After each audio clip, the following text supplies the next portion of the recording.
তো Spencer recently আইপিএলে join করেছেন কিছু অর্থ কমে, এবং স্পেন্সার একটা বক্তব্য দিয়েছেন যেটা ফেসবুকে অলরেডি মানুষ চর্চা করছে। তিনি বক্তব্যটা দিয়েছেন এরকম যে আইপিএলে ম্যাচ ফিক্সিং করতে পারলে তো এর থেকে 3 গুণ টাকা, মানে আরও বেশি টাকা কামানো সম্ভব। সো টাকা একটু কম হলেও আইপিএলে জয়েন করেছেন স্পেন্সার।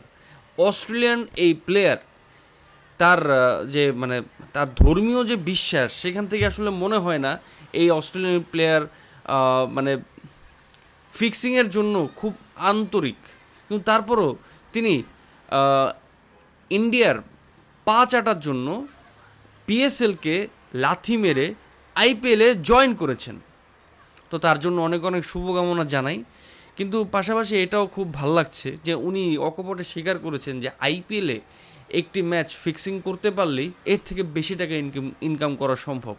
এটা তো ঠিকই, কারণ আপনি একটা জিনিস লক্ষ্য করলে টের পাবেন যে আইপিএলের যে উইনিং প্রাইজ মানি থাকে সেটা কিন্তু আসলে কোনো একটা প্লেয়ার কিনার থেকেও কম হয়। যেমন আমরা একবার লক্ষ্য করলাম যে আইপিএলে আপনার মিচেল স্টার্ক, মিচেল স্টার্ককে কলকাতা নিয়েছিল যে প্রাইজে, সে তার থেকেও কম প্রাইজ মানি ছিল পুরো মানে টুর্নামেন্টের।